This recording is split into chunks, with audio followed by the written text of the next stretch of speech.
What's up, everybody? X-Men 97 continue its reign of dominance today with its sixth episode. There will be spoilers all throughout my breakdown here, so with that being said, let's get into the episode. We open in this week's episode with an epic, albeit short, fight between the Imperial Guard and Ronan and his Kree forces. Then, just as they defeat their enemy, Deathbird, who's part of the Imperial Guard, is called away by her sister, who we're familiar with, or at least people who watched the original show, as Charles Xavier's lover, Lilandra. The reason she was called away is that Lilandra announces she's marrying Charles Xavier as the professor, who the people of Earth believe to be dead, appears out of the shadows. Also, the whole episode, I just heard Ross Marquand, who voices Charles now, doing his Rudy voice, but like if Rudy was a grown up from Invincible, and I couldn't stop laughing. Anyway, Charles wants to return to Earth and see his students, his X-Men, but Lilandra strongly pushes back against it, and Charles caves into the Poo-Tang. Lilandra does, however, have a decent reason for keeping him there, as she wants him to be a peacemaker for the Shire people when their war with the Kree comes to an end.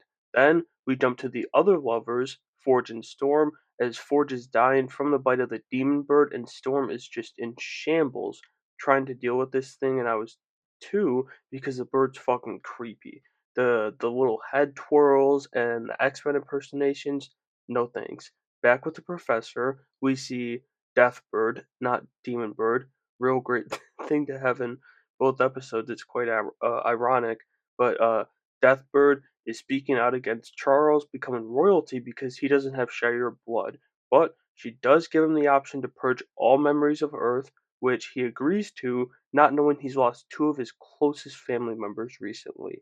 And just after that, we get another great moment where Charles is unaware of the deaths of Gambit and Magneto, just like before, as the professor speaks with Gladiator and speaks of his old pal Magnus as if he were still alive, but more importantly, in shining light. Jumping again back to Storm and Forge as they travel to a cave that's supposed to be home to a magical healing cactus that can save Forge's life. But in order to get the plant, Storm has to face her claustrophobia. Then there's another issue caused by Deathbird just continuing to relentlessly speak out against Charles becoming royalty, and when she incites violence, Gladiator whoops her ass and then whoops some more serious ass in a badass sequence. Charles, remembering his true gift, takes everyone involved in that fight to the astral plane for class, and this was so great with him in his suit and sitting them at desk. It was awesome and hilarious. But things aren't so funny down in Texas as Storm encounters the demon bird once again because her fear is loud once again. This time, though, she finds her inner strength and destroys the bird in an electric scene where she got her powers back, which came with a new hairdo and suit as well. So all is well with that pair of lovers. Storm's powers are back and Forge is healed as he grabs his remote and turns on the news as peace and happiness dash out the room. That's not the only place it's happening though, is during his lesson, something happens and Charles sees a giant gambit, which turns to a skeleton, and he realizes what's happened at home, telling his love he must return. The episode ends as we see Trask, who definitely peed his pants during this scene, being pushed around by Mr. Sinister, who is revealed was behind the attack on Genosha, so behind the deaths of Magneto, Gambit, Sebastian Shaw, Madeline Pryor, everybody who died that day, and he's been working with Trask. That was another great episode from the show. The Storm and Forge storyline has been awesome, and I both love and hate that goddamn demon bird.